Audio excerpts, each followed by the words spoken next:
Dandelions are one of the first signs of spring.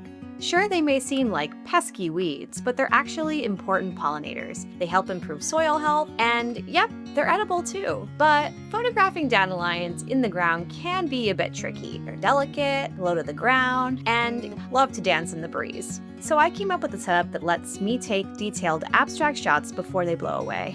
And of course, I'm using Platypod gear to do it.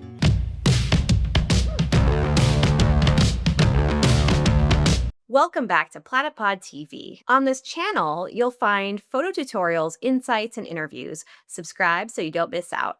I'm Riley Arthur, and today our subject is something small, simple, and surprisingly magical: dandelions. Dandelions is one of the more tame names that these flowers go by.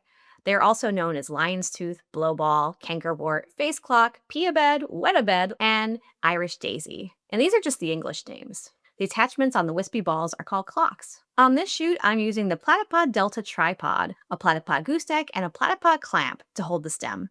I recommend photographing the dandelion right after picking it so that the stem stays firm, and use black cardstock as the backdrop. Because the clamp keeps the dandelion stable, even a light breeze doesn't ruin the shot, and makes all the difference when capturing intricate seed details on the clocks of the dandelion. I'm shooting in natural light outside, which makes cleanup easier in case the dandelion starts shedding. For this shoot, I'm shooting with my Canon R8 on a 24-105 lens. These shots are simple yet stunning. For macro photography, I utilize the Moment macro lens on my iPhone. When using the macro lens, you want to hover just above the dandelion without touching it to avoid shedding, while still getting the tight focus. For a completely different look, try adding a colored light. I use an ambitful tube light mounted to a Platypod Extreme on a Platypod disc and another Platypod gooseneck.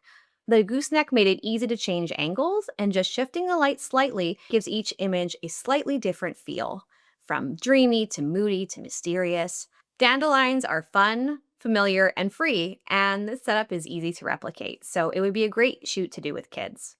Simple subjects can lead to magical results. Don't underestimate the power of finding inspiration in your own backyard. Drop a comment if you want more nature photography videos. If you like this video, please hit the like button and go ahead and hit the subscribe button while you're at it. For more on my photography, follow me on Instagram. Until next time, stay creative, happy shooting, and I'll catch you in the next frame.